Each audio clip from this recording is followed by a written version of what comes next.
তো guys welcome to my channel. তো আজকে আমি বানাইতেছি কাঁচা আমের শরবত। তো এটা আম পান্না শরবতও কইতে পারো। তো দেখো যে একটা গরম পড়ছে, তো আমের শরবত না খেলে তো হইতোই না। তো দেখো আমি বানাইতেছি আম শরবত। তো আম ভালো করে আমটার ভিতরে আমি কাঁচা তেল লাগাই নিতেছি।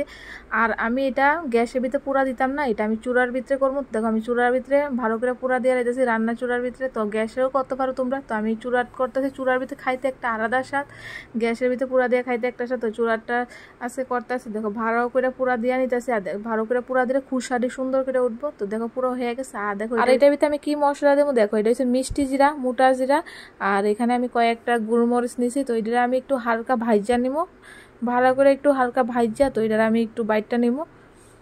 তো দেখো আমি একটু লাল করে ভাজা নিতেছি, বেশি ভাজতাম না, এটা আমি তেল ছাড়া শুকনা শুকনা ভাজি। আর দেখো এটা আমি বাইটটা নিয়েছি, কারণ অল্প অল্প করে তো এটা মিক্সচার হইতো না। আর দেখো আমটারে আমি চূড়ার থেকে আনছি। আর দেখো এটা একটু ধুইয়া নিছি, একটু বারো বারো আসছিল, ভালো করে ফ্রেশ করে ধুইয়া নিছি। আর দেখো এটা কি সুন্দর পুরা হয়েছে। আর এখন আমি খুশাটি ভালো করে ছুঁড়ে নিতেছি।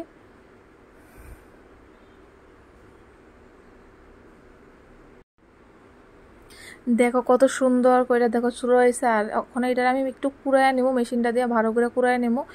তো তোমরা এটা না করে এমন হাত দিয়েও ভালো করে এটা মিক্স করে দিতে পারো। তো আমি একটু কুড়াইয়া নিতেছি। এখন দেখো কত সুন্দর মিক্স হয়ে গেছে। আর এটার ওখানে আমি এটার মধ্যে আমি যে মশলাটি বানায় রাখছিলাম ওইটা দিয়ে দেবো। দেখো এটা হচ্ছে মিষ্টি জিরা আর গুলমরিচ আমি বাটছিলাম। আর একটু কয়েকটা আমি এমনিতে জিরা দিছিলাম। আর এটা হচ্ছে শুকনা মরিচ ভাজা। তো একটু বাইটটা নিয়েছি ভালো করে। আর স্বাদ মতো একটু আমার একটু ঝালই খাইতে ভালো লাগে, তো আমি সর্বদা একটু ঝাল ঝাল আর টক টক খাইতে স্বাদ। তো আমি দিয়ে দিছি আমার পরিমাণ মতো গুঁড়া মরিচ। আর দেখো লবণ আর চিনি, মিষ্টি স্বাদ অনুসারে চিনি দিবা, যতটুকু মিষ্টি খাও। তো দেখো ভালো করে আমি মিক্স করে নিতেছি এটারে। দেখো কত সুন্দর মিক্স হয়ে গেছে। আর ওখানে আমি এটার ভিতরে দিয়ে দেবো ঠান্ডা জল। তো দেখো পরিমাণ মতো ঠান্ডা জল দিয়ে দিছি, ভালো করে আবার মিক্স করে নিয়েছি। আর আমি একটু মিক্সচার জুসার দিয়ে একটু মিক্স করে রেখেছি। আবার তোমরা এমনিতে চালন দিয়ে এটা ছাইকা নিতেও পারো। তো আমি ছাকছি না, একটু মিক্স করে রেখেছি। দেখো কত সুন্দর মিক্স হয়েছে। আর এটার ভিতরে আমি একটু লেবুর রসও দিছিলাম।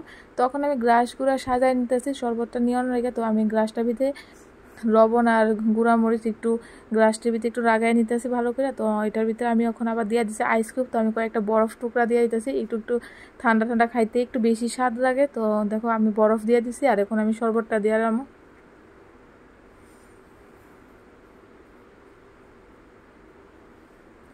তো দেখো শরবতটা দিয়ে রয়েছে। আর খুবই স্বাদ, খুবই স্বাদ। তোমরা বাড়িতে বানায় খাইও, খুবই স্বাদ। আর কে কে বানায় খাইছো অবশ্যই কমেন্টে জানাইও। তো আমার থেকে তো খুবই ভালো লাগছে। আর আজকের ব্লগটা এখানে শেষ করতেছি, আবার দেখা হইব তোমাদের সাথে নেক্সট ভিডিওতে। তো আজকাল থেকে সবাই আবার টাটা।